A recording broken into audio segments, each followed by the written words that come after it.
ఇప్పుడు అవుట్ సైడర్స్ అన్న వాళ్ళ మీద యాక్చువల్గా రీసెంట్గా కూడా చీఫ్ ఆఫీస్ ఇన్స్ట్రక్షన్స్ మీద కూడా మనము బయట నుంచి లేబర్ ఎవరైతే ఉంటారో వాళ్ళు ఎక్కడెక్కడ వర్క్ చేస్తున్నారో వాళ్ళకి సంబంధించిన అందరి డీటెయిల్స్ కలెక్ట్ చేయడం జరుగుతూ ఉంది.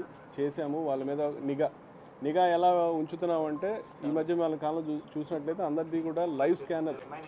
తిరుమలనే కాదు, తిరుపతిలో కూడా చాలా ప్రదేశాల మీద ప్రతి పోలీస్ స్టేషన్ లిమిట్స్లో కూడా మనం ఎవరైతే ఈ సస్పెక్ట్స్ అన్న వాళ్ళు బయట నుంచి అనుమానంగా ఉన్న వాళ్ళవి రోజు మనం ఫింగర్ ప్రింట్స్ ఇస్తాం.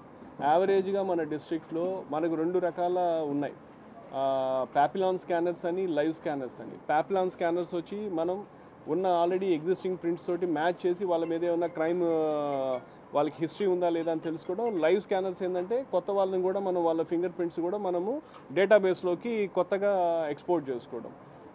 రోజు చూసినట్లయితే మన జిల్లాలో యావరేజ్న 50 ఫింగర్ ప్రింట్స్ కొత్తవి తీస్తున్నాం డేటాబేస్లోకి.